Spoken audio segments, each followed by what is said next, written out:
জাতির মধ্যে যে আকাঙ্ক্ষা তৈরি হয়েছিল জুলাই গণ অভ্যুত্থান এবং সীমাহীন ত্যাগের মধ্য দিয়ে, কার্যত সেই আকাঙ্ক্ষার বাস্তবায়ন এই নির্বাচনের মাধ্যমে হয়নি। ইতিহাসের ধারাবাহিকতায় জুলাই বিপ্লবের পর দেশে একটি অন্তর্বর্তীকালীন সরকার গঠিত হয়েছিল। এই সরকারের সকল কাজই ভালো, সকল কাজই মন্দ, এইভাবে চোখ বন্ধ করে বিচার করার কোনো সুযোগ নেই।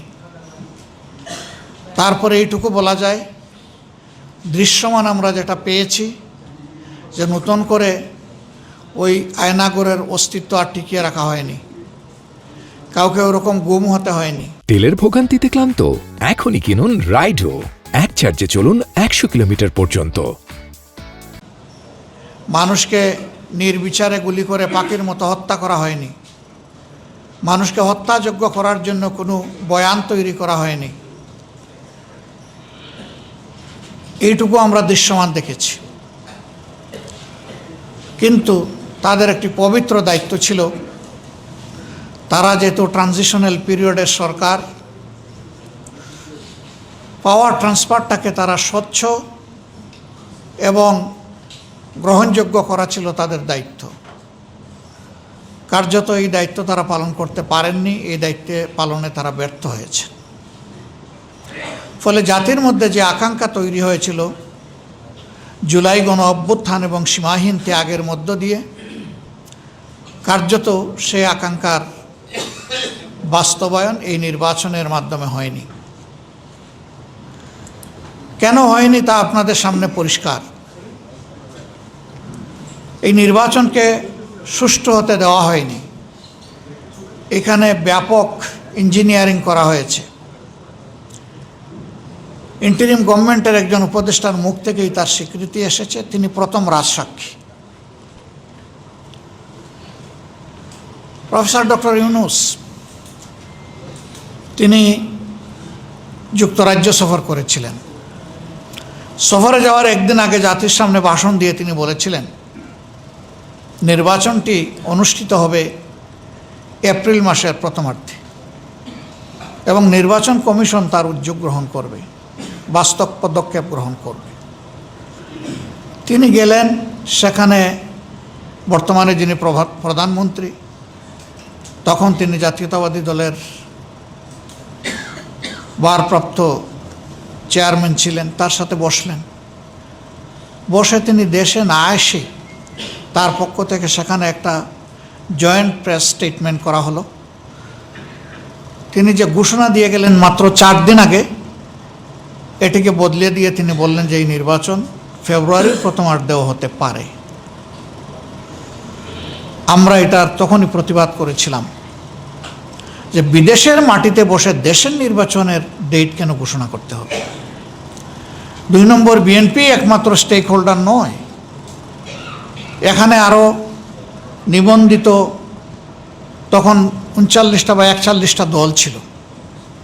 তাদের সাথে বিভিন্ন পর্যায়ে অন্তর্বর্তীকালীন সরকারের প্রধান বসেছেন, তার উপদেষ্টারা বসেছেন, কথা বলেছেন। এই সব কিছুর পরেই তো তিনি একটা ঘোষণা দিয়ে বিদেশ গিয়েছিলেন।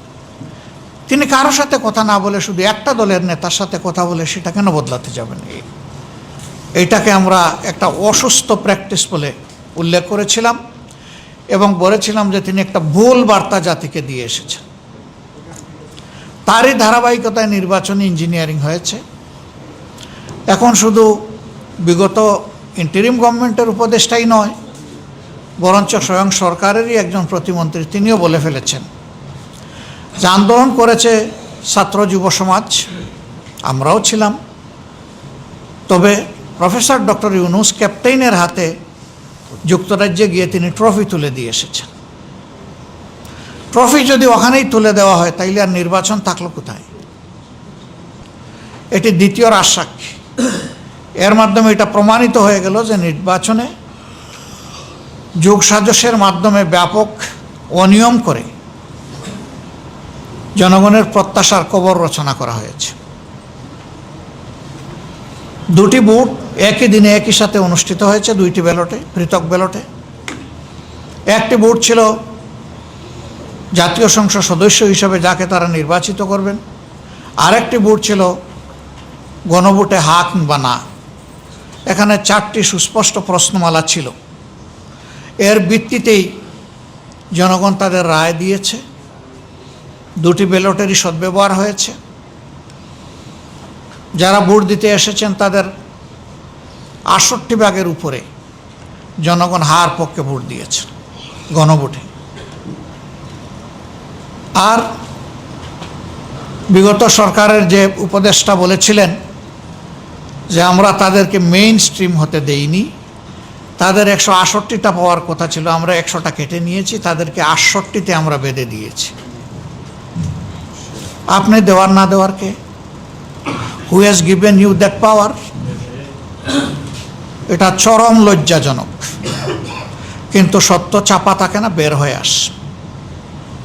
এরপরে তিনি বললেন না, আমরা বর্তমান বিরোধী দলকে মিন করি নাই। তাহলে বর্তমান বিরোধী দলের বাইরে 68টা আসন কে পেল? আসলে হাজারবার চেষ্টা করলেও শাক দিয়ে ভাত ডাকা যায় না। সত্যকে মিথ্যার প্রলেপনে অন্ধকারে ফেলে রাখা যায় না। সত্যের আলো বের হয়ে আসে। এটি বের হয়ে এসেছে। ইতিহাস হয়তো একদিন এই নির্বাচনের পোস্টমর্টম করবে। সেদিন আরও চুলচেরা অনেক জিনিস বের হয়ে আসবে। তবে আমাদের ঐক্য বাংলাদেশের জনগণের দেশ পরিচালনার দায়িত্বে গেল কি গেল না, এটা আমাদের বড় আফসোসের জায়গা নয়। আমাদের বড় আফসোসের জায়গা জনগণের আকাঙ্ক্ষার যে মৃত্যু হলো এই জায়গাটায়। এরপরে কি হলো? দেশে একটা অস্থিতিশীল পরিবেশ আমরা চাইনি তাৎক্ষণিক সৃষ্টি হোক। এই ধরনের ইলেকশনই শেষ ইলেকশন নয়। এই মার্কা ইলেকশনে 2008 সালেও হয়েছিল। তো 2008 সালে বোঝাপড়ার মধ্য দিয়ে পিছনের দরজায় যারা প্রবেশ করে ক্ষমতার মসনদে আরোহণ করেছিলেন তারা তো তাদের পরিণতি বহন করে বিদায় নিয়েছেন। এখনও যদি কেউ এরকম করে থাকেন এবং যদির কোনো অবকাশ নাই, ইতিমধ্যে তা প্রমাণিত, তাহলে তাদের পরিণতিও ভিন্ন কিছু হওয়ার কথা নয়। কারণ মূল জাস্টিস আল্লাহ তাআলার হাতে। আল্লাহর বিচার কখনো পক্ষপাতিত্বমূলক হয় না। যার যেটা পাওনা আল্লাহ তাকে সেটা সমঝিয়ে দেন, বুঝিয়ে দেন।